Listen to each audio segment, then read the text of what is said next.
ऐसा कहा जाता है कि आदमी को जीवन में कभी भी हिम्मत नहीं हारनी चाहिए और हमेशा उस वक्त तक प्रयास करना चाहिए जब तक आप सफल ना हो जाए।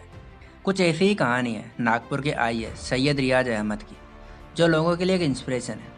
बहुत से लोग ऐसा सोचते हैं कि यूपीएससी की परीक्षा पास करने के लिए आपका पढ़ाई में बहुत बेहतरीन होना आवश्यक है, लेकिन ऐसा ज़रूरी नहीं है। सैयद रियाज अहमद पढ़ाई में एक एवरेज स्टूडेंट रहे, फिर भी उन्होंने इस कठिन एग्जाम को पास कर अपने और पिता के सपनों को पूरा किया।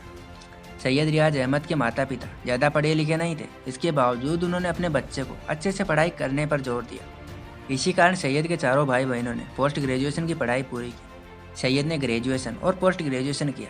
सैयद रियाज अहमद हमेशा एक एवरेज छात्र रहे। इतना ही नहीं, वो एक बार 12वीं क्लास की परीक्षा में फेल हो गए थे। इसके बाद उनके टीचर ने उनके पिता से कहा था कि आपका बेटा जीरो है और ये जीवन में कुछ नहीं कर सकता। सैयद को ये बात काफ़ी बुरी लगी और उनके अब्बू ने टीचर को जवाब दिया कि वो एक दिन ज़रूर कुछ बड़ा करेगा। सैयद ने वर्ष 2013 यूपीएससी की तैयारी आरंभ की। साल 2014 में उन्होंने अपना पहला अटेम्प्ट दिया। इसके बाद वो दिल्ली आ गए और जामिया में दाखिला ले लिया।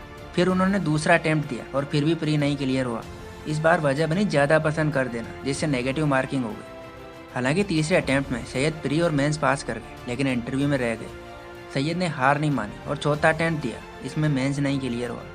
यह वो वक्त था जब उन्होंने ये क्षेत्र छोड़ने का फैसला कर लिया था, लेकिन उनके पिता ने उन्हें समझाया और वो वहीं रुक गए। आखिरकार साल 2017 में उन्होंने परीक्षा के तीनों चरण पास कर लिए और आईएएस के लिए सेलेक्ट हो गए।